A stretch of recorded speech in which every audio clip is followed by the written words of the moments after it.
People often refer to punk as a movement, and I'm not sure I would call punk or any kind of music or culture in itself a movement. The culture is entertainment or rebel culture to inspire people to think, to get off their fat asses and take some kind of action, to know they're not alone, to not be afraid or feel things are hopeless. But a movement needs its eye on a prize. And what would the eye on a prize of, say, punk be? More punk? I mean, that's not a movement, that's more culture. But when it augments things like the anti-nuclear movement in Britain or anti-corporate sentiment in general, then it's helping inspire a movement and provide the badly needed doses of inspiration and happiness, just like the Woody Guthrie Union songs and those that came before him. Because a struggle ideally isn't just all about misery and struggling against these horrible odds and living like a monk or a martyr. There has to be some kind of celebration and uplifting to keep people going, keep people from giving up, which sometimes the more radical than thou forgets and drives people away from perfectly good ideas.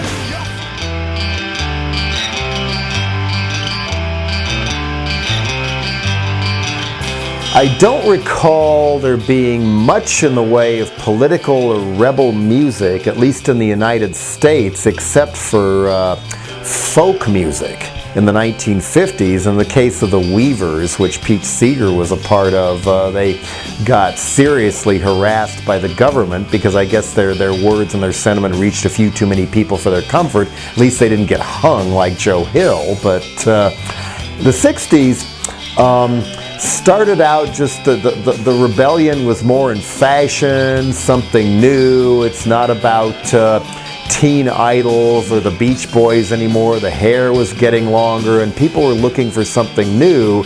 At the same time, at least in the United States, Vietnam and it slammed into everybody, and the civil rights movement and those issues came to a head all at the same time.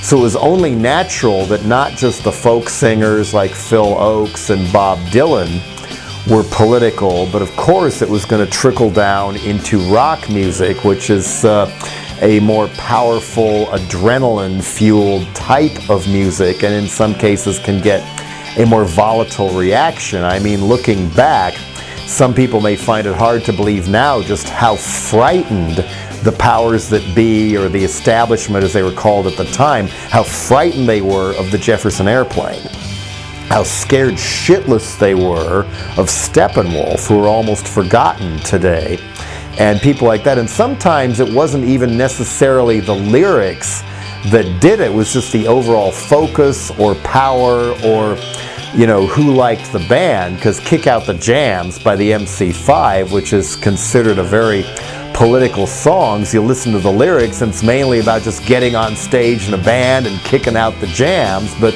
the way it was used and the sheer power of the song and the fact that their manager was one of the main White Panthers of the time, John Sinclair, and the MC5 wound up being the only band that attempted to play during the Democratic Party presidential nominating convention in Chicago in 1968, which became, not a riot, but a police riot. And then there was more anti-police songs after that. I mean, look at all the Little Piggies by John Lennon and the Beatles, Sick 'Em Pigs by Canned Heat, and others. And then that kind of mellowed out in the 70s as the corporate labels began to consolidate and find ways to take what they liked about the 60s and all the new music and water it down and sell it back to everybody as adult rock, soft rock, the Eagles, disco. And that just got so horrible after a while that something had to give, and the only established musician I can think of who predicted it was Alex Harvey.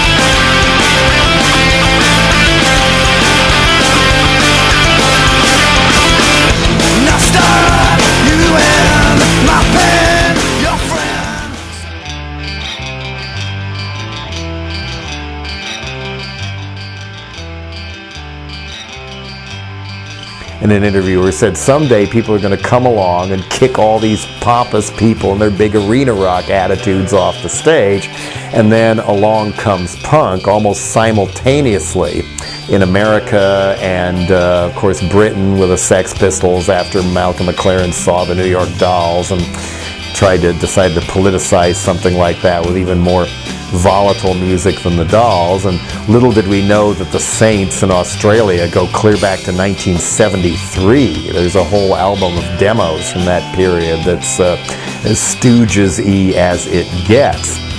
And so with punk, it was such an extreme form of music, and in its early days scared the living daylights even out of a lot of the people who had scared everybody in the 60s.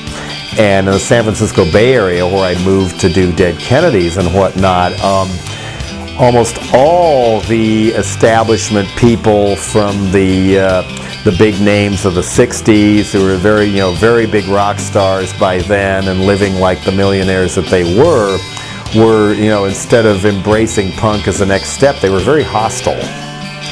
The exception being Paul Kantner from the Jefferson Airplane and Starship, who used to come to punk shows from time to time. But on the other hand, there was, either apathy or hostility, especially from the kingpin monopolistic promoter Bill Graham, who's seen as this Svengali of the Summer of Love, but he kind of more strong-armed a monopoly into it, was very heavy-handed at trying to keep any competition, even a small gig that wasn't his, punk or not. He didn't want it to happen, and he had the San Francisco police in his pocket.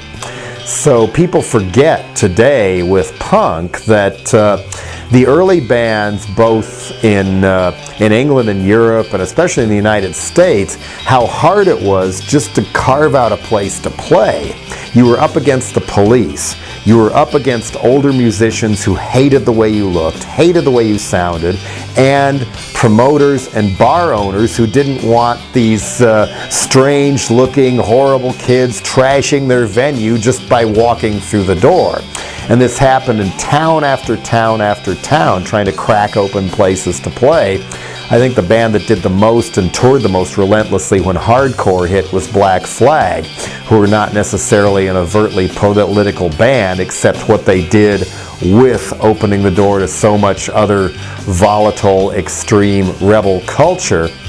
And the DOA did a lot, Dead Kennedys did a lot, but not as much as Black Flag, and MDC attracted the authorities like a magnet wherever they went because of their name, Millions of Dead Cops.